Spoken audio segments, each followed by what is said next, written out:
welcome to Man Cave Hot Takes. I'm Alessio Paolucci here with Dylan Burak.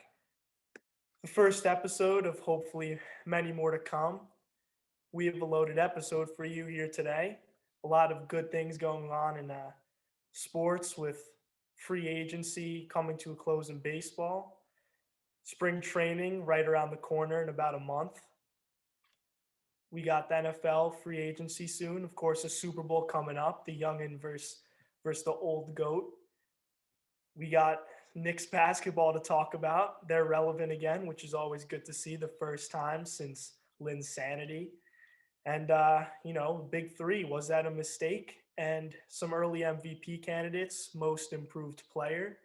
And we'll give you some early NBA Finals favorites.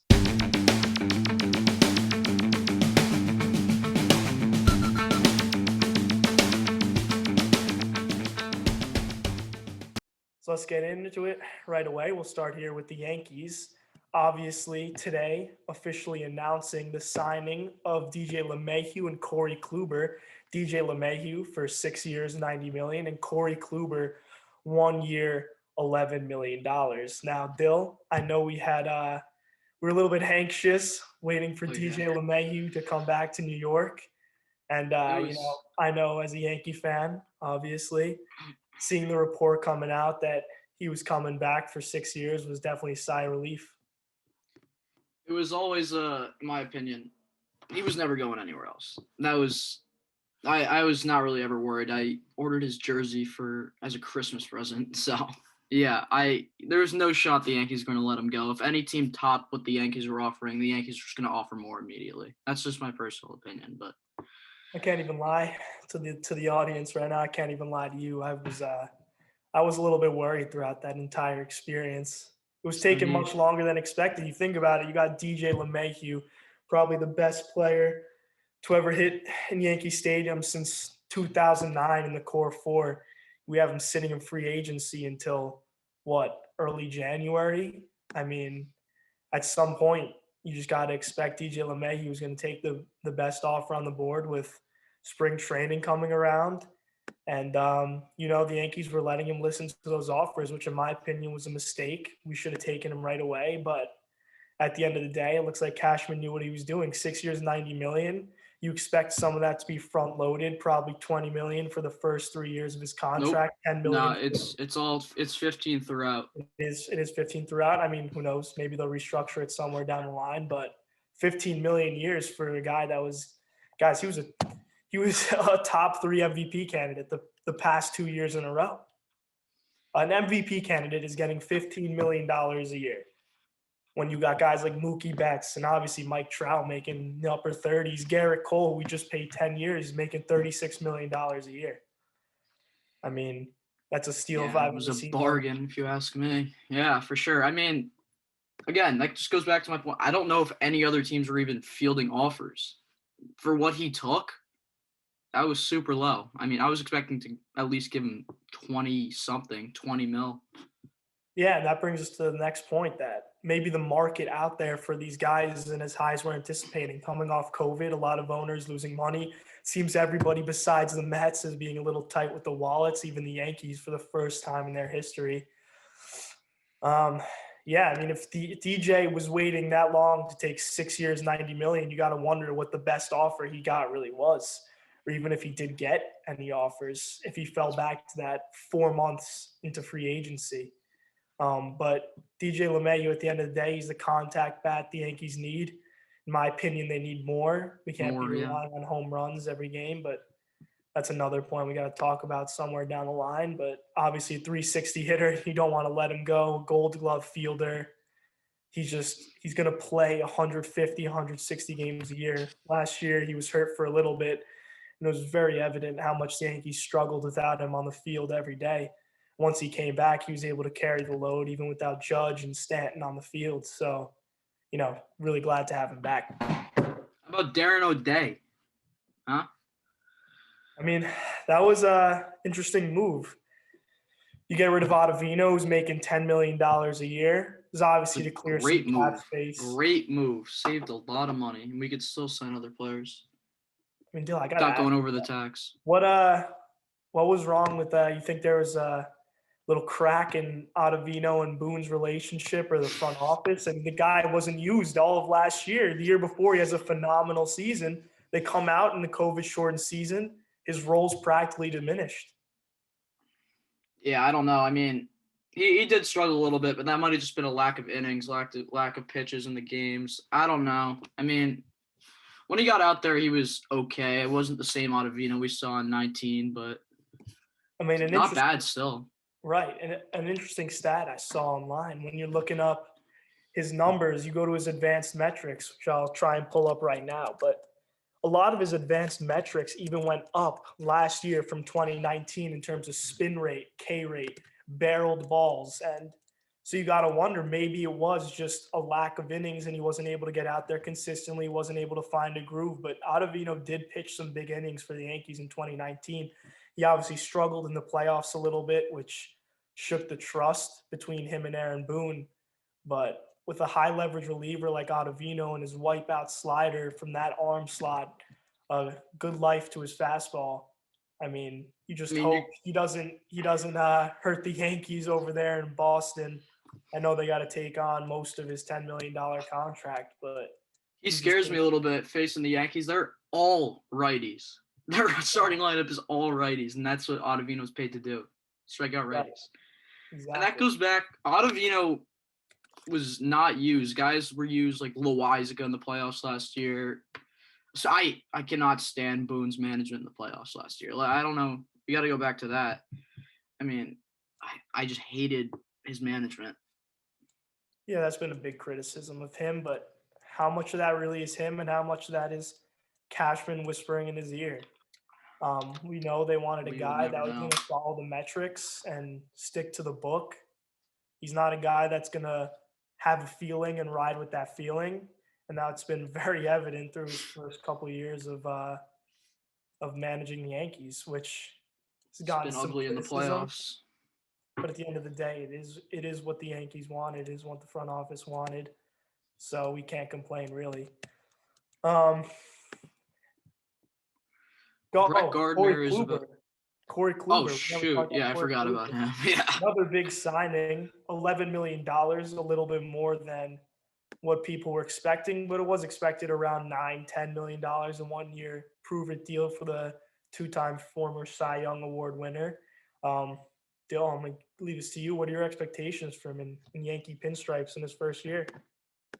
Not high. He's coming off, surgery. I mean, I'd be happy with like a 4 ERA from the guy, high threes. I mean, I'm not expecting a ton, but he has a ton of upside. He's an elite pitcher. He's won 2 Cy Young Awards. I mean, you don't find guys like that normally. Yeah, I'm going to have to take the opposite side of that take. I'm expecting a big year from Corey Kluber. The guy wants another contract. He wants to be paid.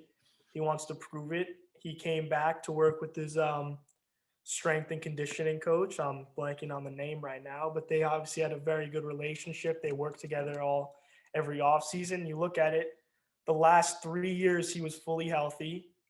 He's an all-star. He wins a Cy Young, right? Go back to Cleveland when he pitched against the Yankees in the ALDS, obviously. He got raked against. Yeah, right. Game 5 did not go too well. Didi owns him. Didi absolutely owns the guy. Still a all-star pitcher, and if he could slide into that number 3 spot, give us a back-end guy for the playoffs, a solid pitcher, I'm expecting anywhere from a 3.5 to a 3.2 from him, which is high expectations, but I could definitely see it happening. You're definitely going to see the Yankees limit his innings definitely below 200. I wouldn't be surprised if they didn't let him go above 180 in the regular season. He's coming off a serious arm injury. But yeah, definitely. The Yankees got a lot of guys in that rotation. They got a lot of people that are going to be competing from the spot. You got Garrett Cole, who's obviously the ace. That's the only spot I feel like is set, in my opinion. You got Luis Severino coming off Tommy John. He's got to prove that he's still an ace caliber pitcher, a very solid number 2 behind Garrett Cole. You got Domingo Herman, obviously coming off domestic abuse.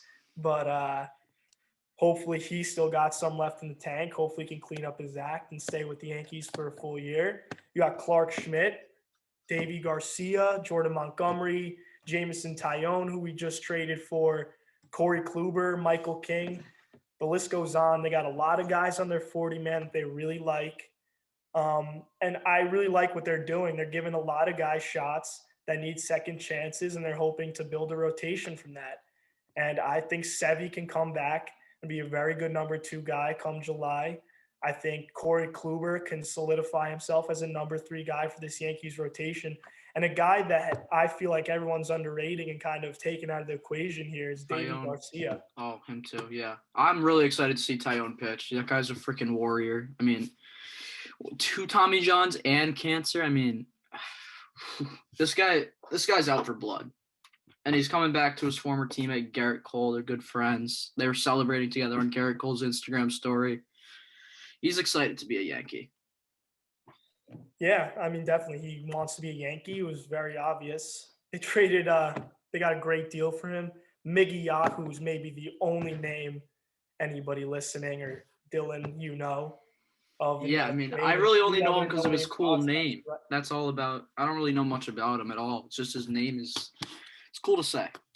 Yeah, but it was reported that Garrett Cole put in a great word for him in the front office. He wanted him in New York. They wanted to be put back together.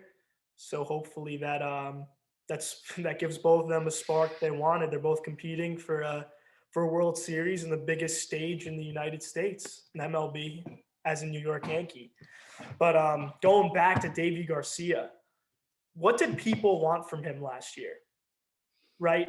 The guy comes in, he's not expected to pitch all season.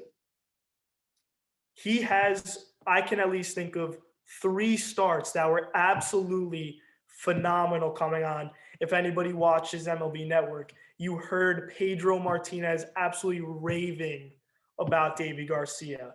Maybe one mechanical flaw he has. Hopefully he cleaned that up with his foot externally rotated, which can lead to some knee problems and some elbow problems, but it's a minor fix, and hopefully he got that dealt with. But absolutely, I thought, phenomenal job from the situation he was put in. I mean, the guy comes in, he's probably thinking he's going to stay in the minor leagues all year. With all the injuries to Yankees, he's called up and asked to be put in big spots, and I don't know what else Yankees fans or the organization could have asked for him.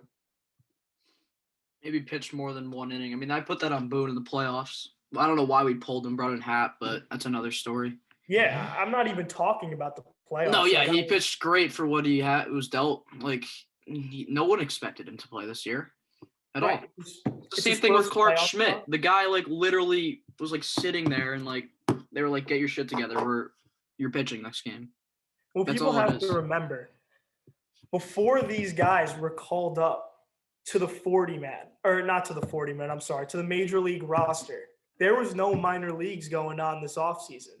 They were getting their work in Tampa with the same guys every day. It obviously becomes very monotonous. I mean, it's probably tough to get in your work at some point. You're facing the same guys, doing the same drills, living the same life every day. You're not playing different opponents. So these guys were staying as ready as they could, but compared to a normal season, the tasks they were given to come to New York and pitch for the Yankees, that's a very tough thing to do, especially for such a young kid.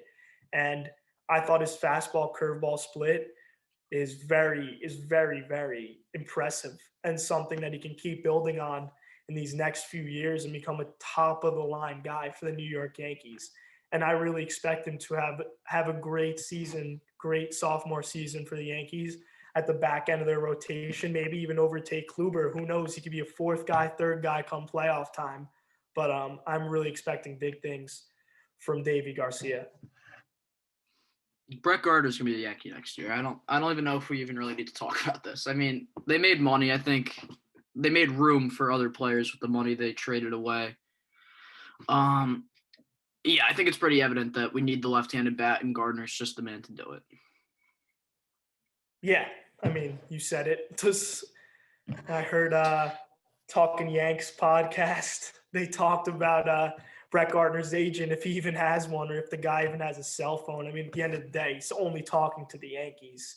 Yeah, there's no way Brett Gardner fielded any. He probably got phone calls emails, texts, whatever from other teams, and immediately deleted it. There's no way this guy's going out a Yankee. He's retiring if he can't be with the team anymore, no matter if he wins the World Series or not. But he's a Yankee for life, and he wants to keep it that way. It's very, very obvious. And that Ottavino move was for sure to clear some cap space, to, again, bring in Darren O'Day and bring back Gardy, fourth outfielder for them. They're giving Clint the starting left field spot. They're giving him a season, finally, well-deserved season. And, in my opinion, I think they should rotate him in every fourth day, at least with Judge, because the guy just cannot stay healthy. Aaron Judge cannot stay healthy as of right now. It's a problem. I don't know if you have to limit him like Kawhi Leonard's doing in the NBA.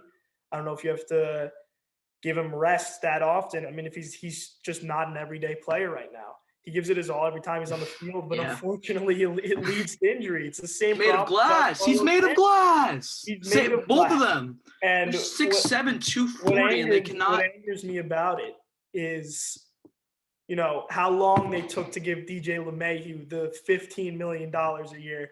And, I'm a big Judge fan. I think he's a great guy. I think he represents New York well. I think when he's healthy, he's a top 10 player in baseball, a top 3 right fielder in baseball, probably the best defensive outfielder in baseball, at least right fielder. Him and Mookie are both up there.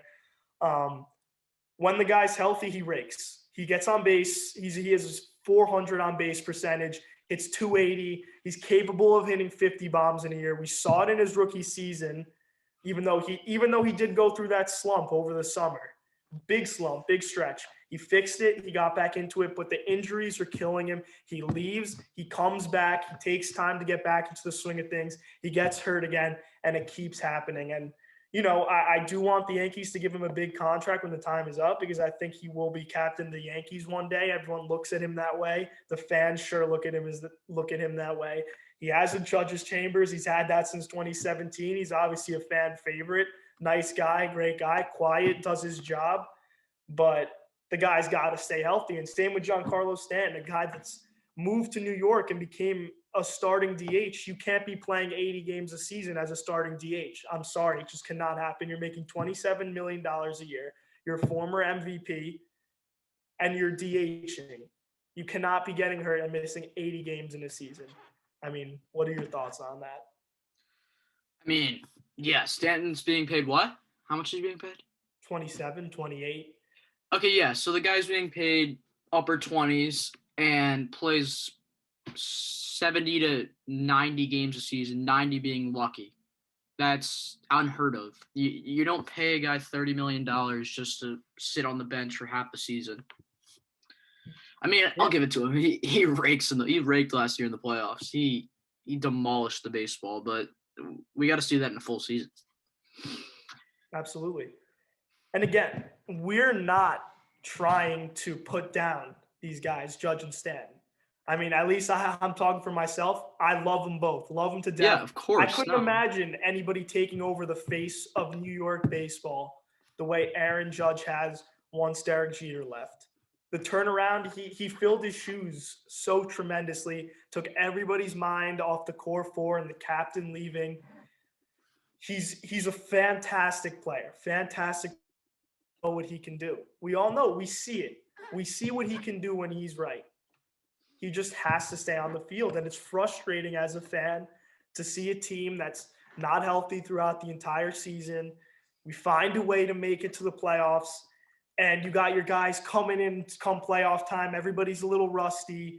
We can't put the ball in play in the playoffs, and the season doesn't end the way we want it to. And I feel like for the Yankees to win a World Series when they're 28th, they're going to need a full season of healthy players. They're going to need a full season of Judge, even if that means him sitting every fourth day. I'm okay with that. They're going to need a full season from Aaron Hicks, who don't even get me started on him. I think he's one of the most overrated players in baseball. They're going to need He's a full clutch season. as hell, though. He's clutch. He's clutch. He is a couple clutch hits, all right? The guy, he hits them when they matter, okay? He hits 240. He walks a lot. I will give that to him. He's a great eye, but yeah, as a baseball player watching him hit, You see It's the so lack, frustrating. you see the lack of adjustments in his swing every at bat. The guy comes Oh, out. he's trying to go yard every single throwing three pitch. straight Doesn't change matter ups. if it's 0-2. Nothing. It doesn't matter. He's trying to hit a ball 450 dead center every single time. He tries to be too spectacular. He doesn't. But he has to understand. All right, he's a good player. He can be a good player. I think he's overrated no matter how good he is. But his job is not to carry the New York Yankees. His job is to get on base and let the big guys do damage. His job is to get on base like he does sometimes, but he doesn't have to be trying to pull three straight changeups into the right field second deck. That's not what we need him to do. We need him to hit 270. We need him to get on base. We need him to have a 380 on base percentage. But hopefully he can get things going. But again, we need a full season from DJ, who we'll probably get.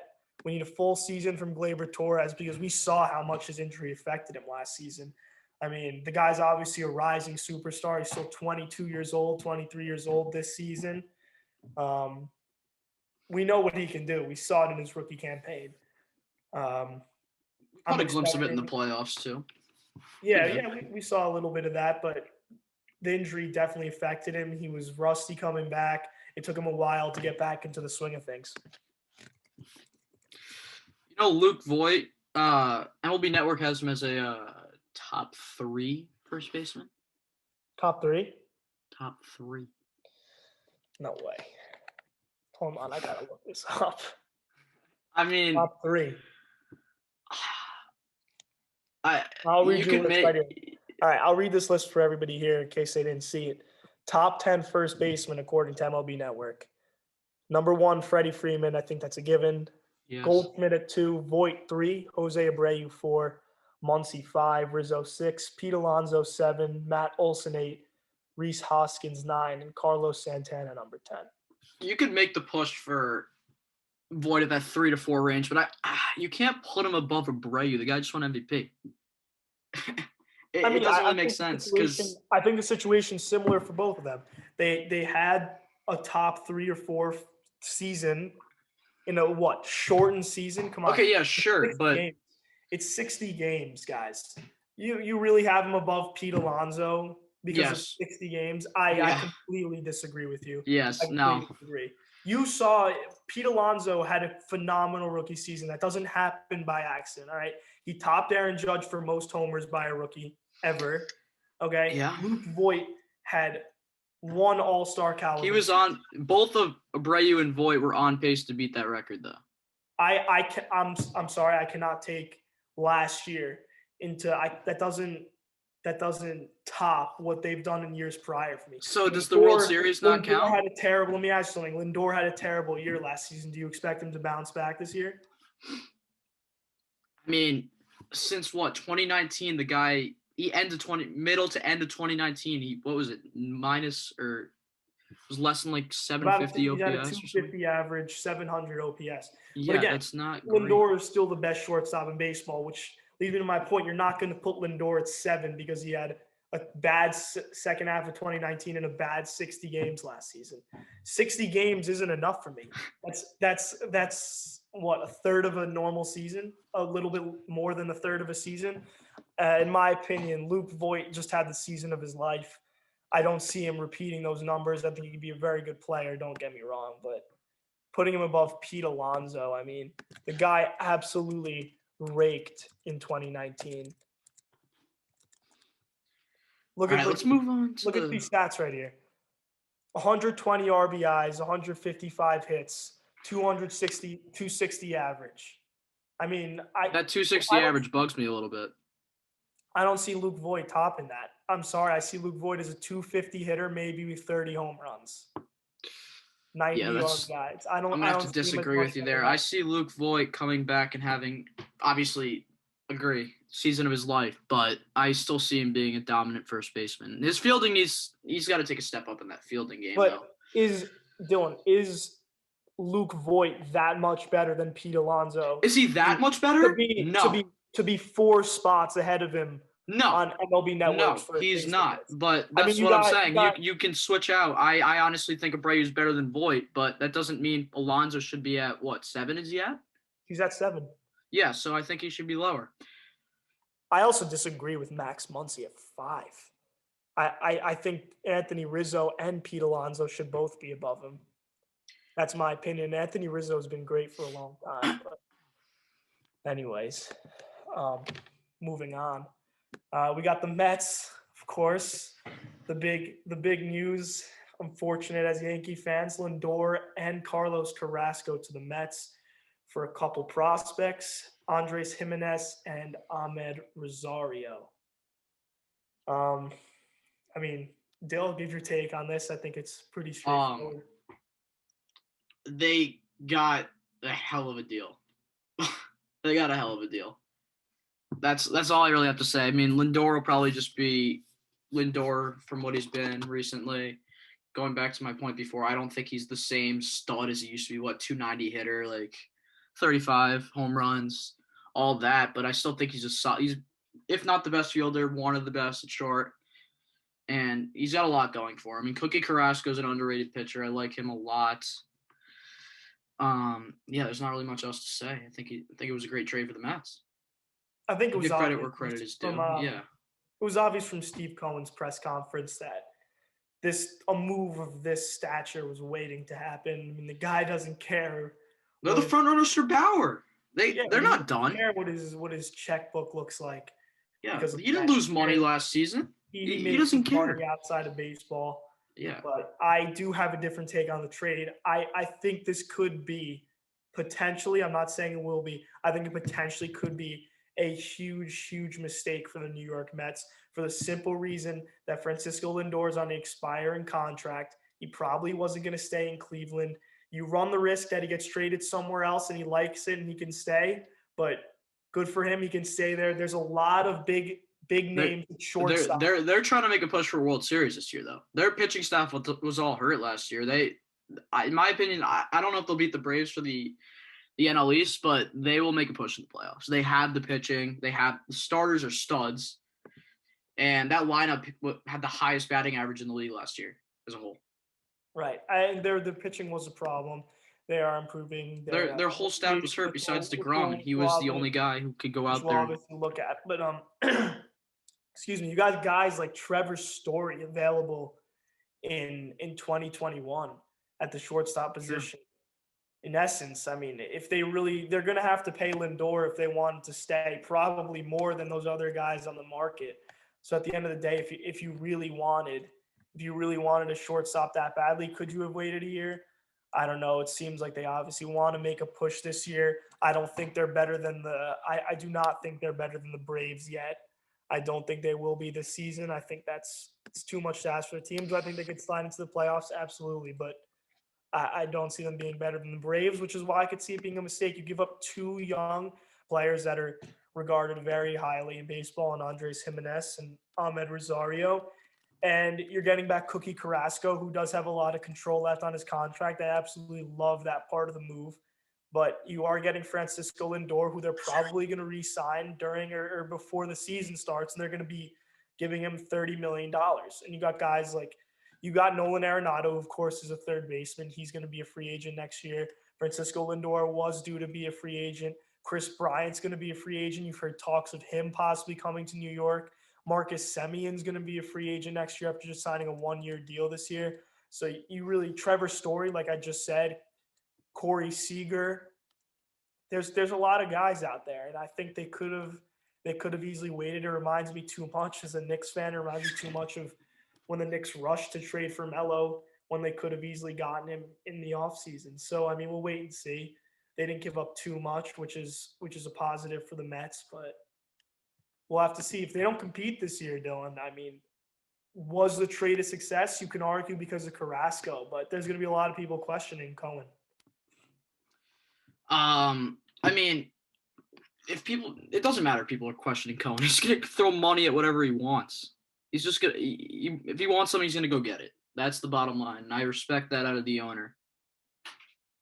Yeah, I mean, that's true. We saw the one thing I was a little bit surprised about. They settled a little bit for their catcher. They did get James McCann, who I know you think he's a phenomenal catcher. He's bad. He's on the uprise every year. I think he's one of the more overrated catchers in the MLB. He does nothing special for me. I think if Cohen really wanted to shell out You money, can't really find no really. JT Realmuto is the only catcher, in my opinion, who does something exactly. special. And that's my point. If they're going to be shelling out money right now, I thought catcher was the position to do it. You're getting rid of a guy that everybody in the Mets organization hated. Wilson Ramos, lazy, lazy, lazy. Nobody liked him behind the dish or at the plate. But Real Muto was a guy they could have signed. They very easily could have had him. There's big talks about it. And, the Mets did miss out on a lot of guys that people were expecting them to get this offseason. They did get Lindor and Cookie. Once again, I'll repeat it. Who knows how that's going to turn out for them. I'm hoping for the best for them, but you never know. And they missed out on George Springer, who was obviously a favorite to go to New York.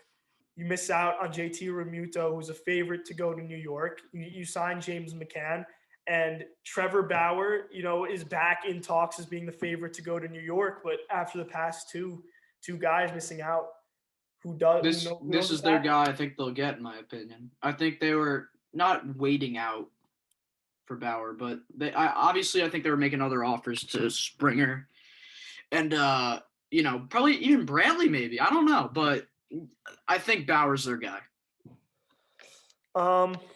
Yeah, you saw the reports. They're definitely leading. They put an offer. They put a big 2-year offer on the table for him.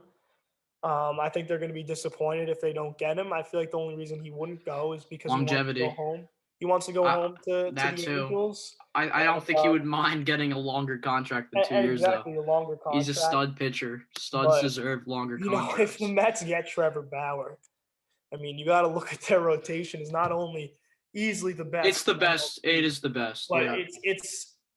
You could argue it's one of the best of all time. I mean, you got obviously the best pitcher in baseball starting that rotation, Jacob deGrom. And for anybody saying that he's not, you're stupid. You're stupid. Even as a Yankee fan. No, you're dumb. You're so stupid. If you were a Yankee fan and you're trying to make an argument that Garrett Cole's better than him, he's not.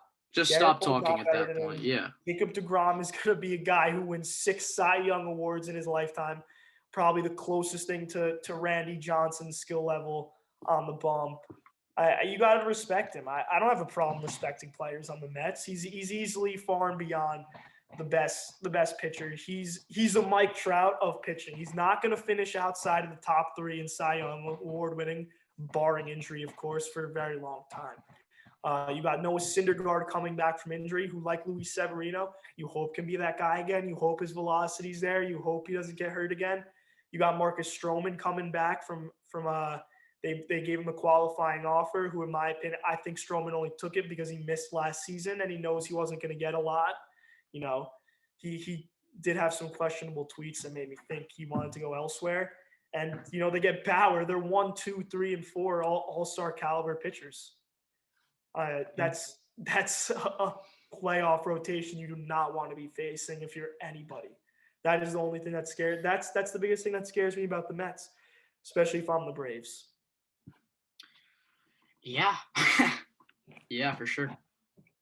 But should we move on to basketball now? I mean, we got a couple more things to talk about in MLB, but obviously we already brought up JT Realmuto, but he's just signed 5 years, $115 million with Philadelphia. That's less than $25 million average, which again brings me to my point. I think the Mets easily could have afforded that, but anyway. George Springer, 6 years, $150 to Toronto. A big move for Toronto. It's a top of the order guy that's going to help bring their offense to the next level. They're going to overtake the Rays, in my opinion. I don't think the Rays are finishing in second place. Yeah, the same cycle happens every year with the Rays. They don't want to hold on to their guys because of money, and they try and get prospects for them. But at the end of the day, if you legitimately – I think last year was a fluke. Not a fluke in the sense that they were a bad team, but a fluke in you don't get to where you are if you're getting rid of all your top guns. They lost Charlie Morton. They trade Blake Snell. You're a team coming off a World Series appearance for the first time since 2008 when you lost to the Phillies. You've never won a World Series. Now is your time to try and make a run, and you lose 2 of your top guns. I think they may have known that – I don't want to say Randy Arozarena was a fluke by any means. I think he's a stud, but I think they knew he carried them throughout the playoffs. So I don't know if they think they're getting the same Randy as they did last year.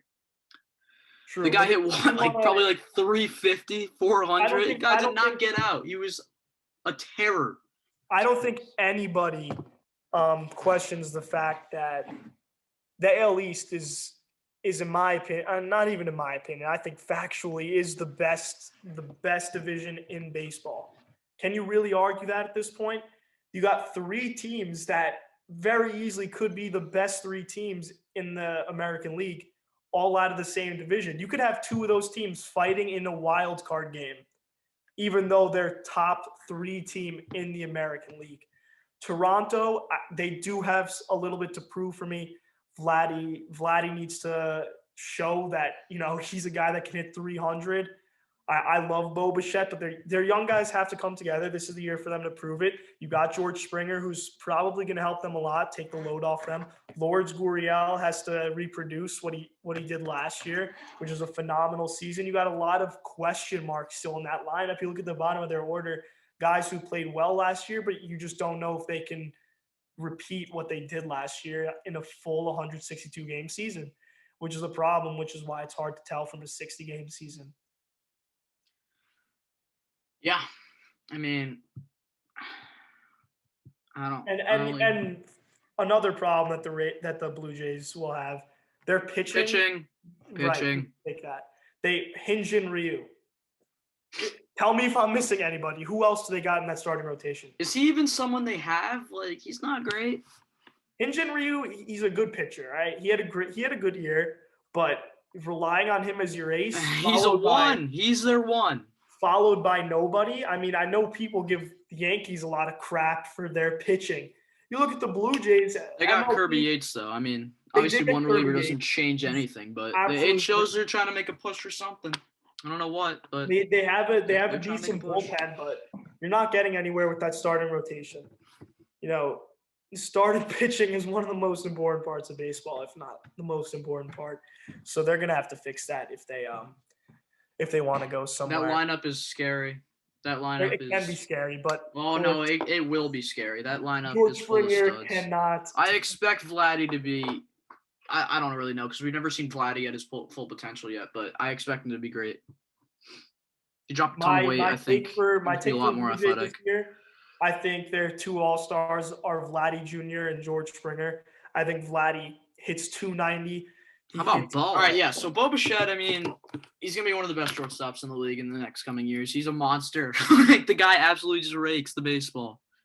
That's all he does. I have one thing to say about him. He has the best hair in the league. That's what we're going to leave it at. There's no argument there. And finally, on to the Hall of Fame election. I would say Brett Gardner has the best hair in the league, if you want my honest answer. That's enough out of you. We're done with that. Caillou. Hall of Fame election. Obviously, nobody was elected. Nobody got above the 75% threshold, although Curt Schilling and Barry Bonds do get closer. Which I hate. I'm sorry. I hate the fact that Barry Bonds might get elected.